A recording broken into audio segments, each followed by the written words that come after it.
Hello, hello, thank you for joining. Thank you very much for joining. Am I audible?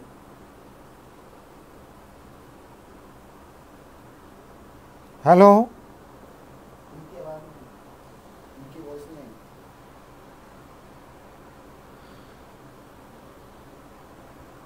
Okay, okay. Thank you. We will just wait for 2 minutes.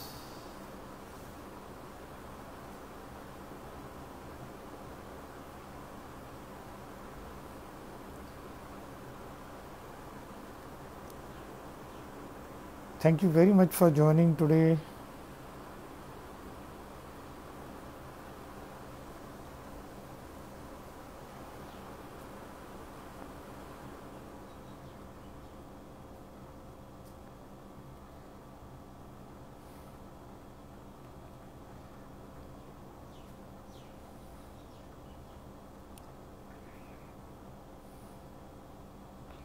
Sorry for the bit of the delay because of some technical hitch.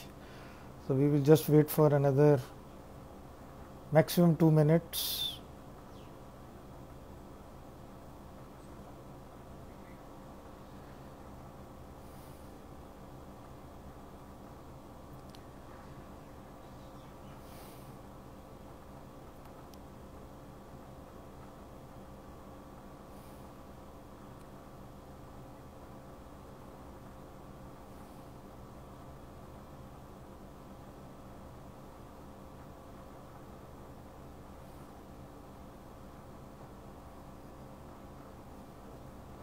Thank you very much everybody to take out your time today in the evening.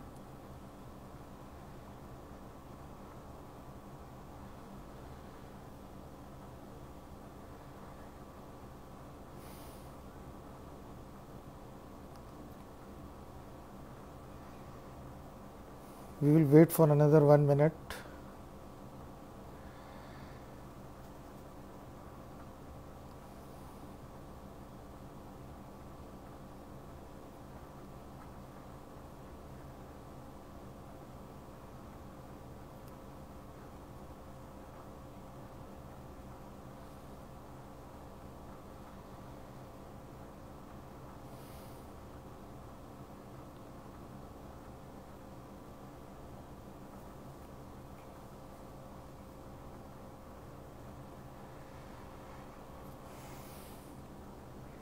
So thank you everybody to joining and good evening everyone. Yes, I am Gurdeep Singh, a practicing advocate since more than 29 years in the various competent courts of law in India, especially in Delhi. And I am also an alumnus of Shri Ram College of Commerce and Campus Law Center, Delhi University. And I am extremely thankful to Desi Qanun for giving me an opportunity to share my long journey of litigation with all of you.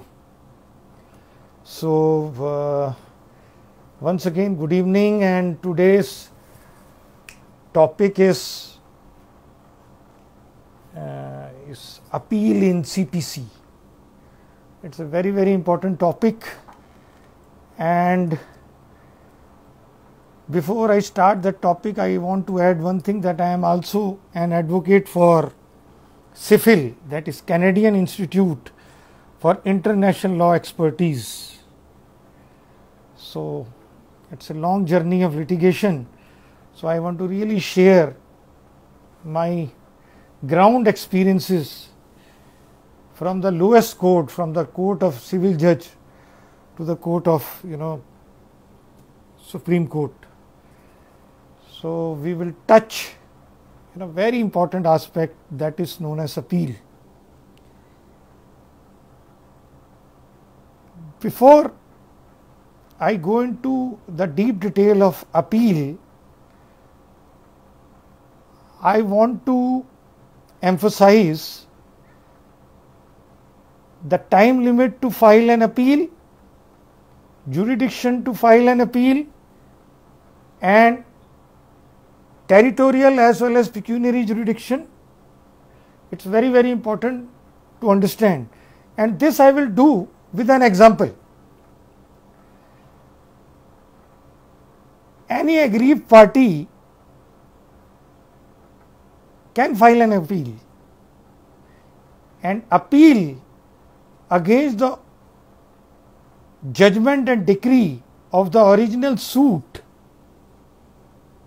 can be filed under section 96 of the CPC, Civil Procedure Code 1908.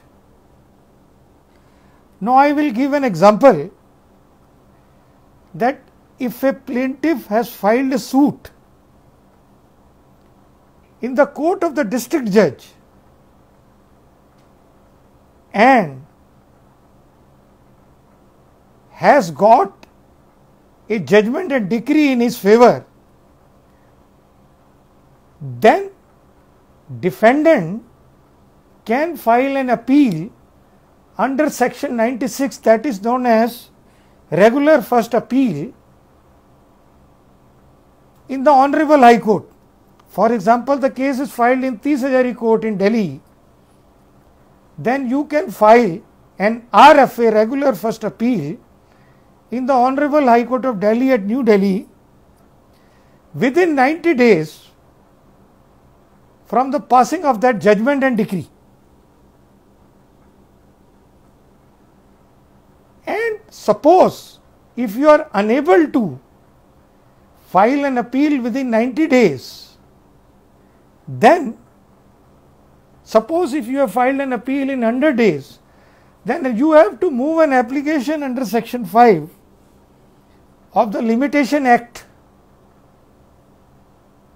for condonation of delay, and you have to give the reason that why there is a delay. And usually courts allow this application only on one preposition, that technicalities in the due process of law shall not prevail vis-a-vis meeting the ends of justice. So, if there is some lacuna in filing an appeal, if there is a delay, then judges don't mind it so much, provided there is no malevolent intention and ulterior motive and you are not a willful defaulter. Like even the courts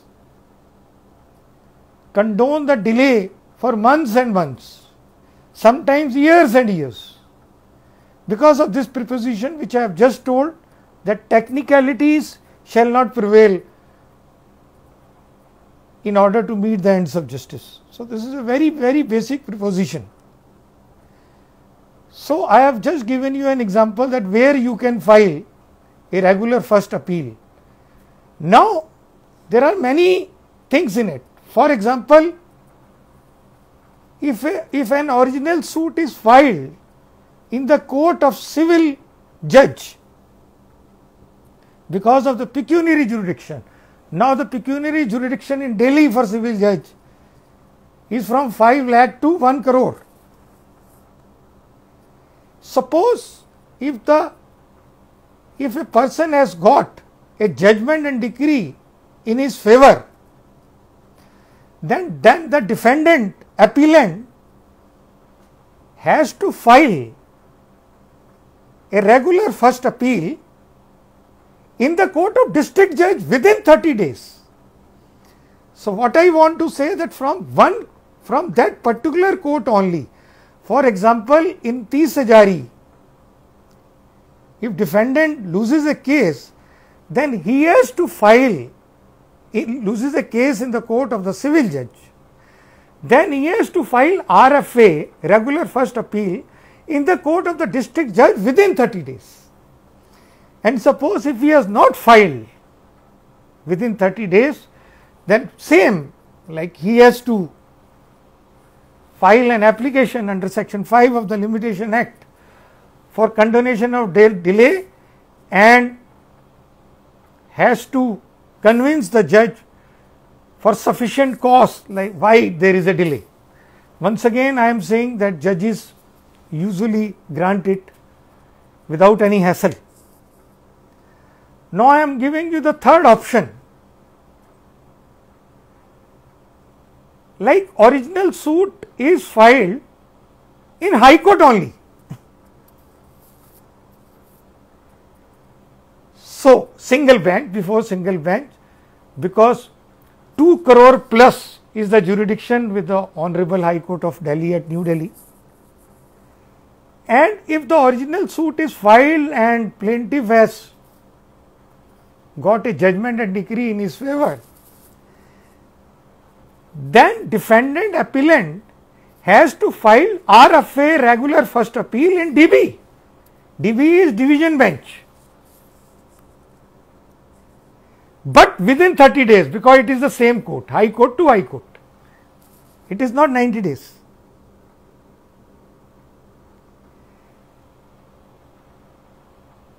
And most important thing, that then that particular person will not have the right of regular second appeal, which a person from district court and from the civil court will get.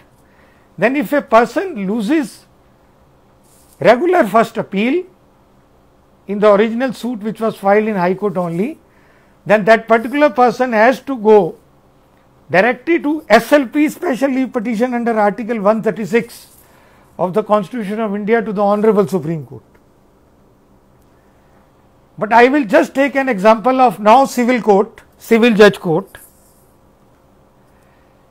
A person can file regular first appeal within 30 days in the court of district judge, and even if he loses, then he can file regular second appeal within 90 days from the date of losing from the RFA. So when you go to some other court, then you get 90 days, otherwise you are going to get 30 days. And if you have some delay, then ultimately, once again I am saying again and again, you have to file an application for condonation of delay.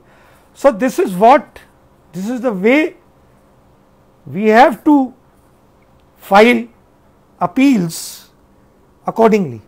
Now I really want to touch a very, very important aspect, because I am using the word decree. So many young lawyers or young students, so usually judgment and decree is very similar to each other, but not exactly the same. Decree is the final order of a court. Decree also means authoritative order having the force of law. So if you go technically under section 96 of the CPC, Civil Procedure Code, then it is an appeal against the decree. There is no judgment word written. So you will be very surprised. So decree is the final order,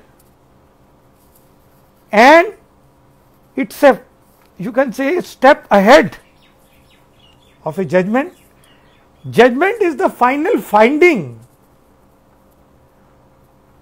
of the court on the basis of material presented before the court. It's the final finding. But decree has an executionary authority and has a very important force of law. So I am once again coming to the application under 96 CPC, which has to be accompanied by, very important point, an application for the stay of operation of the impugned decree passed by the civil court or district court or the High Court in the original suit. Otherwise, basic purpose of the appeal would be defeated. So this section 96 CPC appeal has to be supported by a very important application under Order 41, Rule 5 of CPC. And this application has to take care of three very fundamental basic aspects of that application. Very, very important. Three characteristics of that application. First, that the prima facie case is in favor of the applicant and against the defendant, right? Prima facie case in the favor of the appellant and against the respondent. Second, that the balance of convenience lies in favor of the appellant and against the respondent. Like scale, if you see the case in entirety and totality,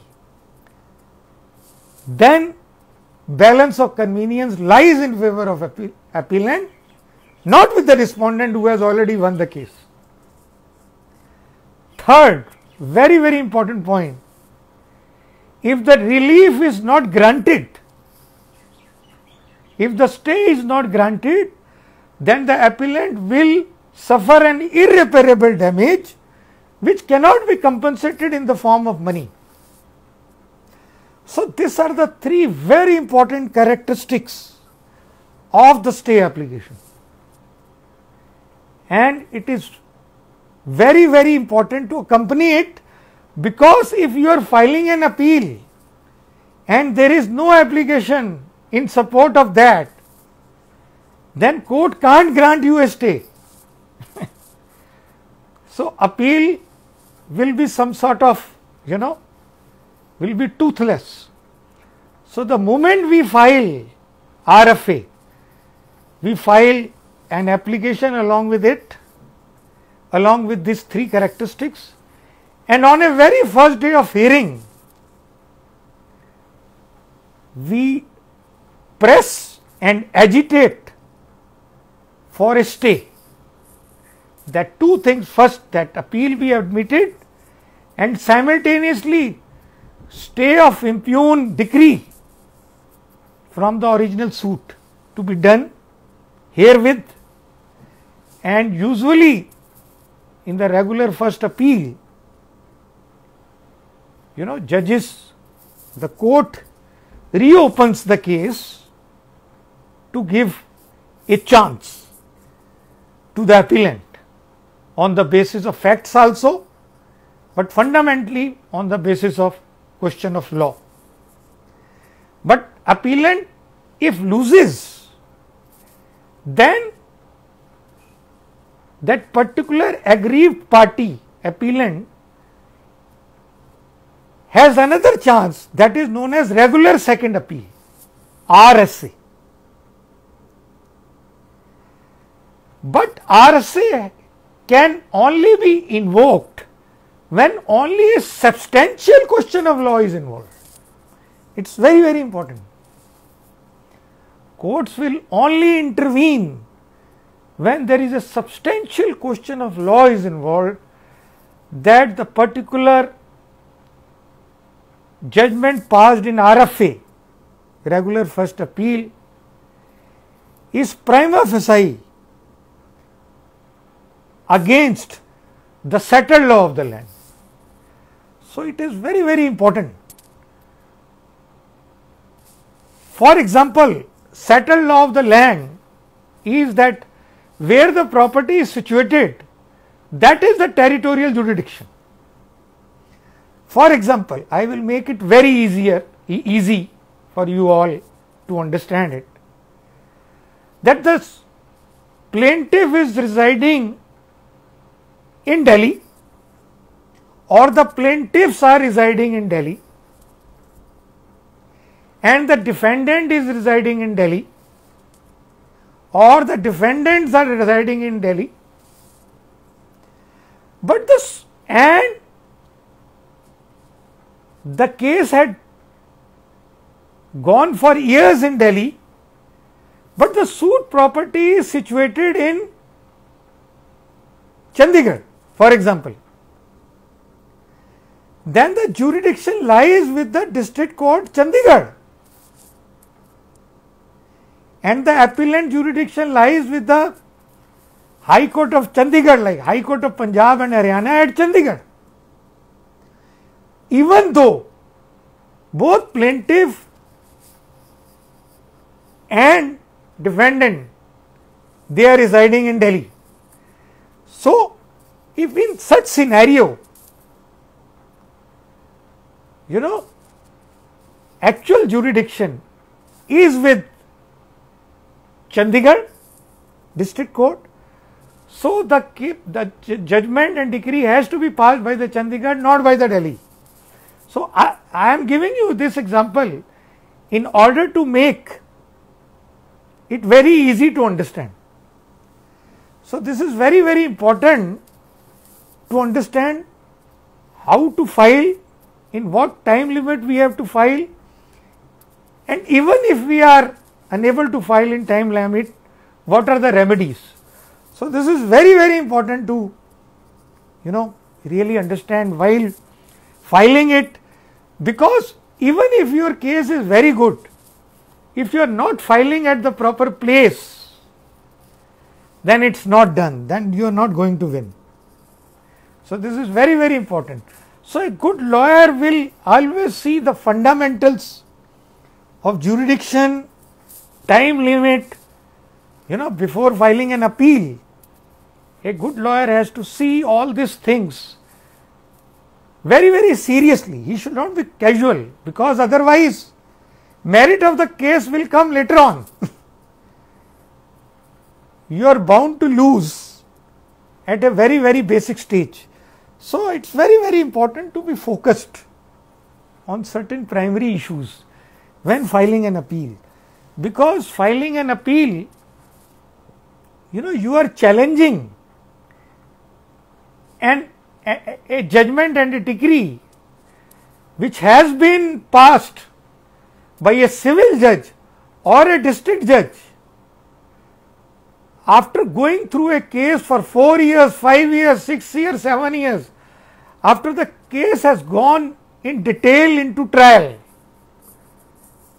So, it is a very, very serious issue in order to set aside, because court has known the ground reality very well, has gone into the trial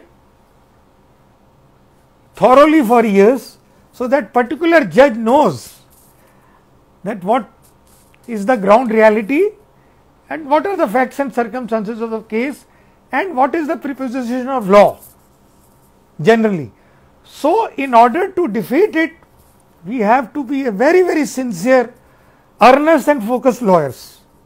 This is what I am emphasizing for young lawyers, that appeal is bit a serious issue. And now I have discussed about how to file an appeal. Now I want to discuss a very, very important aspect, that you can only win in an appeal when your grounds are concrete, meaningful, rock solid, and those which are in consistency with the law of the land. It is very, very important to to win or lose. The regular first appeal hinges on your grounds which you are about to take. In the initial stages of my practice, I used to make lot of grounds in order to impress the judge. Lot of grounds, take it from me. 20 grounds, 25 grounds, 30 grounds. And my sometime RFA used to be of more than 100 pages in order to impress the judge. But I have seen that judges will not be impressed by the number of grounds, but the ground should be very meaningful, concrete and rock solid in order to set aside, judgment decree of the original suit. So, with the passage of time, I have learned certain things, 30 years of long journey. So, I am going to touch what are the important grounds we can take in order to win in RFA, regular first appeal, under section 96 of CPC. Very first point I am talking about now, a ground which we can take is that judgment and decree has to be set aside because of the judgment and decree is perverse in nature. Why I am taking this perversity a ground number 1? Because only last week I have seen with my own eyes an order of the Honorable Supreme Court, where Honorable Supreme Court has set aside an arbitral award only on the ground of that the arbitral award was in the nature of, was perverse in nature. Now, like only one word is very, very important to understand. I have gone into the detail of this one word, that what is this perversity? Like years and years of litigation was set aside by a single word by the Honorable Supreme Court. It means something. And in Supreme Court only substantial question of law is being discussed. So, when I have gone into the detail of the word perversity, perverse, I have come to know many things, which is a great learning. Like perverse means deliberately departing from what is reasonable or required, which is fundamentally unreasonable. So, judgment and decree is unreasonable. Second, which is persistent in error.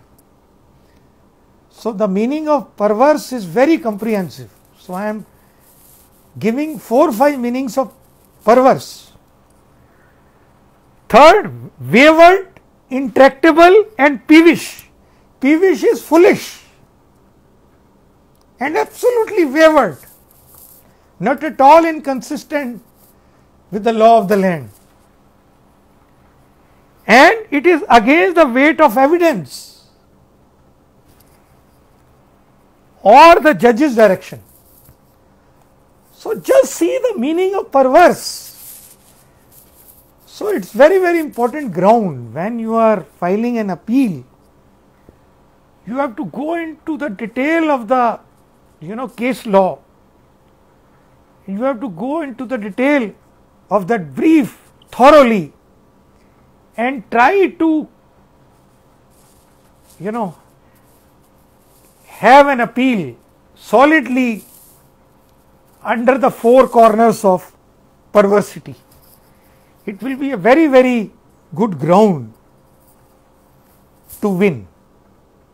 But in order to bring that case into the nature of perversity, you should be thorough with the brief. So, it is very, very important for the young lawyers to really be very thorough, not be casual, should be very sincere and earnest. And I want to emphasize one thing, that there is a, in society, if you ask that who is a good lawyer, then society will say a lawyer who is very shrewd, who is very cunning, who is clever is a good lawyer. Not at all. Emphatically, I am telling you, everybody, that lawyer has to be sincere and earnest. Take it from me. But has to interpret the provision of law thoroughly, stretch himself. I am not saying lawyer should not be smart. Lawyer should be smart. Lawyer should not be cunning and shrewd. Because a lawyer has to win the heart of a judge, and you can only do with sincerity, earnestness, and if you have a complete grip over the brief of the case. Please keep this in mind. A shrewd or cunning lawyer may win temporarily for some years, but in long run, only a hard-working, sincere and earnest lawyer will win. This is my, more than 29 years of experience, which is saying. So it's very, very important to go through the brief thoroughly. And second ground should be that whether the judgment and decree is ultra vires to some articles of Constitution of India, because Constitution of India is the mother of all law. So try to bring that appeal, and under the, especially under two articles, like you can bring Article 19 and 21. So I will, of the Constitution of India. They both are very, very important articles, and usually, normal people get entangled to it in the cases. So if the judgment and decree is ultra vires to these articles, then you have a very good chance to win. So I am talking about what Article 19 says. Article 19 talks, protection of certain rights regarding freedom of speech. All citizens shall have the right, A, to freedom of speech and expression, B, to assemble peacefully and without arms, C, to form association or unions or cooperative societies, D, to move freely throughout the territory of India, E, to reside and settle in any part of the territory of India, G, to practice any profession or to carry on any occupation, trade or business. This is Article 19. And Article 20 is protection of life and personal liberty. No person shall be deprived of his life or personal liberty, obviously except according to procedure established by law, and this includes right to privacy also. So right to life and personal liberty includes right to privacy as an integral part guaranteed under Part 3 of the Constitution, and there is a very landmark judgment, Justice K.S. Puttaswamy retired versus Union of India, AIR 2017 SC 4161. So these are the two articles we can bring an appeal. If this under two articles, then we have a very good chance, to succeed in the appeal. This is very, very important. Third very important ground you can take, an appellant can take, an aggrieved party can take, a good lawyer should take, that is a ground of conjecture and surmises, right? It's very, very important that some judgment and decree could have been passed on the basis of conjecture or surmises. Conjecture means if there is some suspicion about the existence or truth of something. So no judgment should be passed, decree should be passed if there is even a single % of suspicion, right? If the judgment is passed on conjecture and surmises, then it's absolutely bad in law and unsustainable in the eye of law. So it's a very, very important ground to be taken to succeed in your appeal. Fourth very important point I want to touch, this is a maxim, that is res loquitur. RESLOQUITUR, res loquitur. It means thing speaks for itself. Like sometimes judgment and decree is so clearly wrong and incorrect that you can put it into the category of res loquitur. For example, there is a suit for possession and a judge is only looking, has passed a judgment and decree, has really overlooked a will which was executed in favor of defendant, and that will is also registered, properly signed by 2 witnesses. Registered will means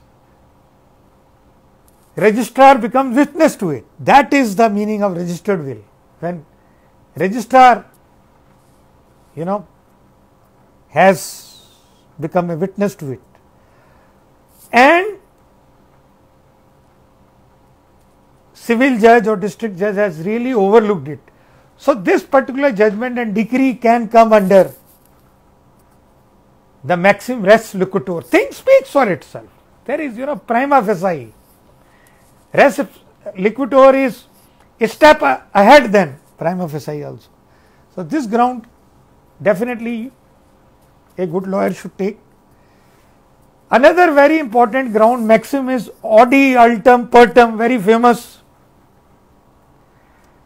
that hear the other side. It means odi, AUDI, dash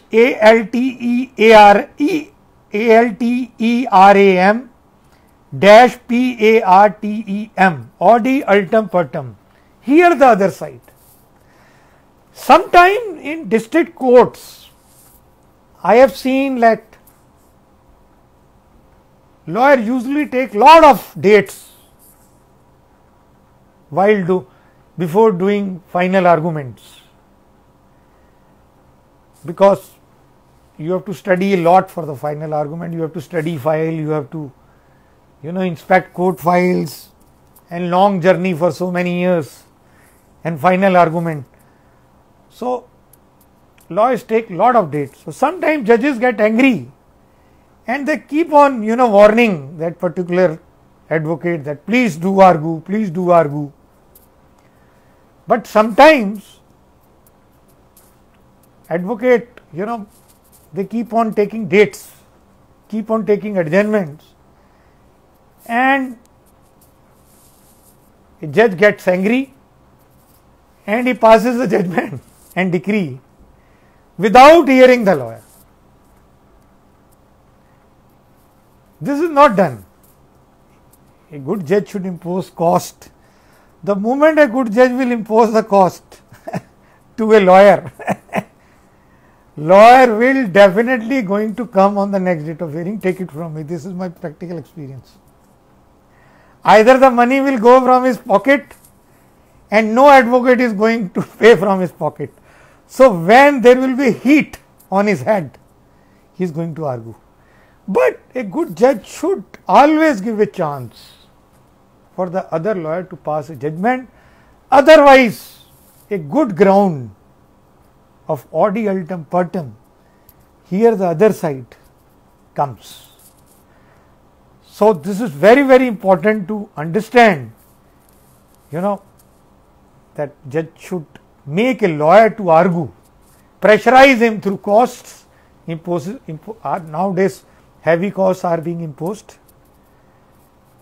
by the courts. Before the COVID-19, I have seen very, very exemplary and heavy costs have been imposed on the people who are deliberately and willfully taking adjournments. And another very, very important point, because I really want to have Q&A also, time is running out, because this is a topic where I can talk for hours and hours, because there are many grounds, but I am touching some very, very important grounds. So I will have some at least 10 to 15 minutes Q&A, question and answers also. Now very important point, that no judgment and decree should violate principles of natural justice. Another ground. Principles of natural justice is just, fair and reasonable. So judgment and decree in the original suit has to be very just, very fair, very reasonable. If it is unjust, unfair to the other party, unreasonable, then that particular judgment and decree has no legs to stand upon in the superior court. A good lawyer shall definitely take advantage of that. So, principles of natural justice, is such an important ground that for many years I have been using it very successfully, and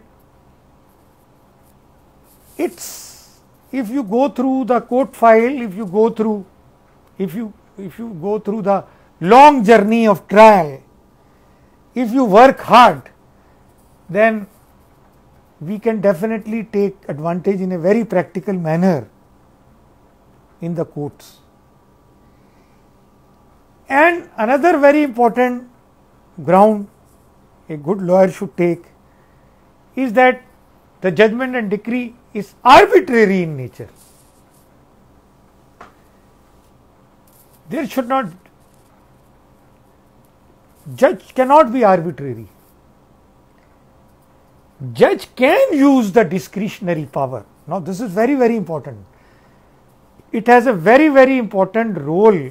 This aspect of arbitrariness and discretion plays a very, very important role in criminal law, which I am not touching, while granting bail.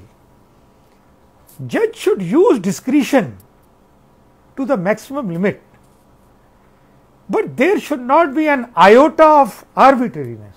So this is very, very important to understand. If the judge is arbitrary, not at all reasonable, then it's not done. That's a very, very important ground in an appeal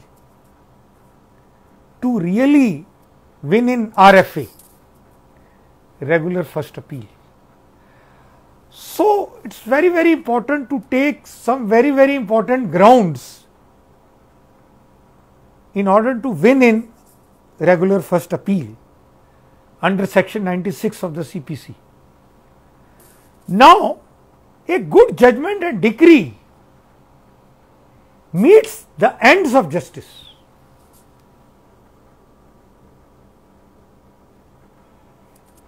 And a bad judgment and decree does not meet the ends of justice. And a bad judgment and decree usually leads to miscarriage of justice, which is fundamentally wrong. So it is very, very important to go into the detail of the brief, and I just want to tell you a very, very important experience which I just had. I have got a case which deals with the Muslim law. Like the moment I got a brief, that brief is from the court of district judge, and I have to file an RFA in the Honorable High Court of Delhi at New Delhi. So recently, few days back, I got that. The moment I got that brief, on the face of it, I thought, oh, it's very easy. But when I have gone into the detail of the judgment and decree of the district judge, I have realized that he has passed a wonderful judgment.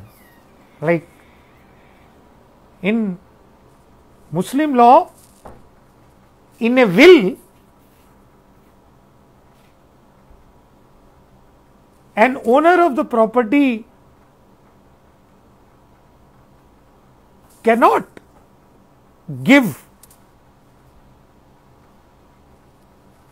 the right of property for more than 1/3 without taking consent of the legal heirs.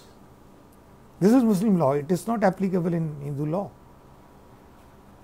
And I was thinking that my client, who is a defendant, is having will that is also registered, and judge has overlooked it. But when I had gone into detail, judge has said that he cannot give, that particular deceased person's will is void because he has given 100% right to his younger brother and has overlooked other legal heirs like sons, daughters. So, what I really want to say, when you go into the detail, you come to know it's a very, very interesting case, though I will try my best to, So, this is what I really want to talk, that sometimes on the face of it, it's very easy. But when you go deep, deep, deep, so that's why hard work is very, very important, and there is no alternative to hard work for for young lawyers. Initial stages are definitely very, very hard, very, very tough in the initial stages of practice, but those learnings will take you to the great heights. And I mean it, when you leave a certain level, when you reach a certain level, then sky is the limit for a very good advocate. So, interchangeably I was using the word lawyer and advocate, and I think many people must be knowing the lawyer is a person who has completed his LLB, and advocate is a person who is enrolled with the bar and starts practicing. This is the difference. So, every advocate has to be a lawyer. Lawyer may or may not be an advocate, right? So, there are many lawyers nowadays keeps on giving advices. They don't go to the court, they don't argue. So, there are many more grounds, but the time is very less. I have just some few minutes left. So, I really want to have Q&A also, I think, and I love to have lot of questions with respect to appeal. I will be very happy that if some people are having questions, so I will be able to answer it. So, I would love to have lot of questions, though I have so many other things to discuss, but I will be very happy if I can enlighten you people on certain aspects of law. So, anybody has any question with respect to appeal, suits, I will be very happy.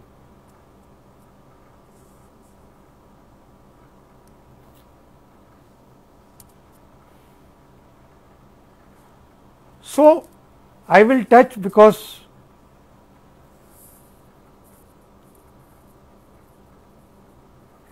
yes, one question from a little light on res and res judicata. Very nice question. Res judicata is that when the court has already decided a question of law along with the fact, then you cannot keep on challenging it again and again, because it has already been decided.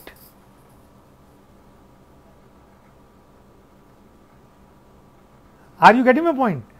So, a thing which has already been decided by a court completely, thoroughly, and come to the final conclusion, and which is in consistency with the law of land, then you can't keep on repeating it again and again and wasting the time of the court, because there are many other issues a judge has to see. So, it is very, very important to understand if the judge has decided very clearly by the way of order an issue, then you should not repeat it again and again. So, this is what my answer is. Any other question?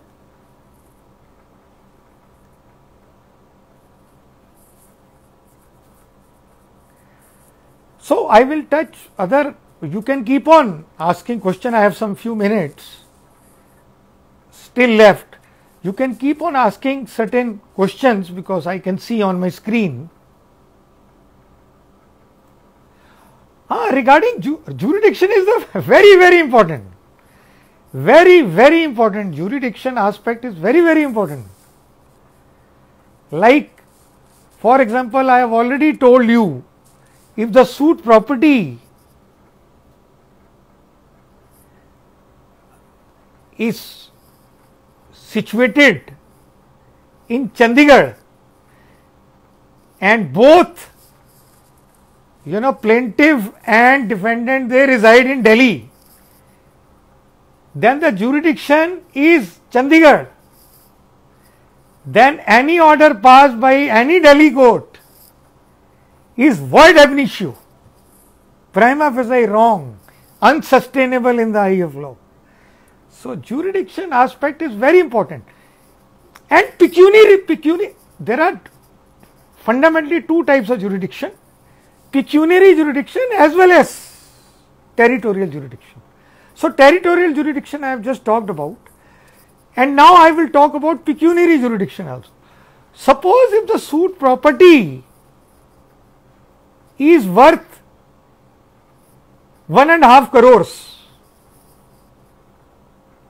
and if you have filed the case in the court of the civil judge, which has a limit of 1 crore only, then that civil judge cannot look into it, and any order passed by any judgment and decree passed can be set aside in RFA on the ground of jurisdiction only. So, jurisdiction is very, very pivotal issue and very, very important issue in the courts. It is very, very basic. So, lawyer, before taking a brief, before taking a case, should really look into jurisdiction aspect very, very thoroughly. And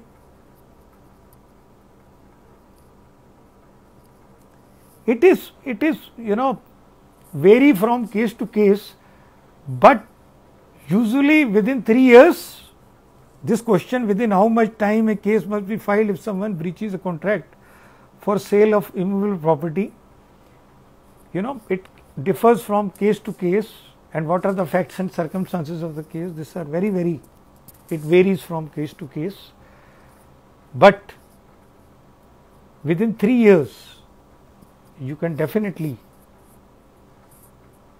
file a case.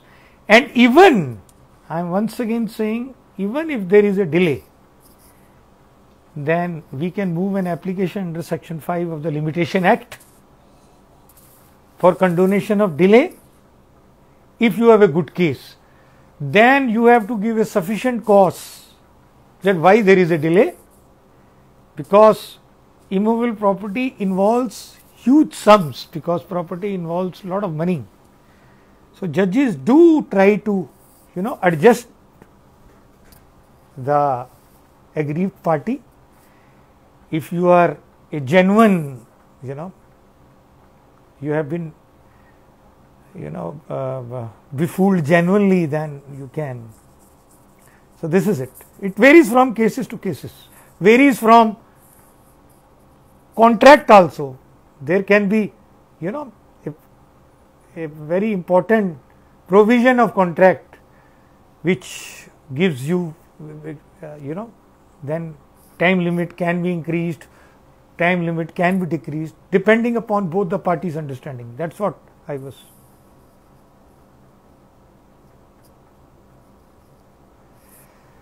Very important question, like, can you please shed some light over this current situation of pandemic and how courts will go about in the future? It is a very, very important question. Like, we all lawyers were used to, practice while, arguing in person. So, it's very, very, but in COVID, like, courts have been closed since more than 2 months. And I think yesterday, even some judges were inflicted with COVID-19. So, chances are there that courts will not reopen in the near future. So, like I am, virtually talking to you people through video conference. So, now video conferencing will be a very important aspect which we all lawyers have to really acclimatize with as soon as possible.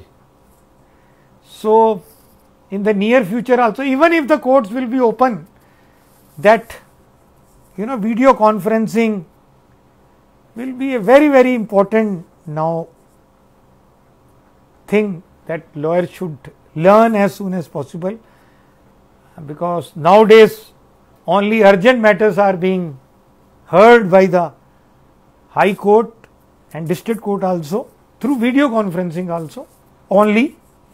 So, it is very, very important to be in rhythm with the changing times, like tough for the people like me who have argued for so many years, eye to eye, in the court. So, tough, but with the passage of time we all have to change our style of functioning. So, we have to learn the changes of time. So, this is very, very good. And another question, sir, where do you practice? I practice in Delhi fundamentally. I practice in Delhi High Court, but I do go to family courts, like when I go for divorce cases. I specialize in divorce cases also and appeals also. So, for divorce cases there are family courts in every court, like Kadkaduma, Tees Hajari, Saket Court, Rohini Court, Dwarka Court. These are the district courts in Delhi. So, I have to, because all the matrimonial matters, whether it is section 125 CRPC compensation, divorce matter,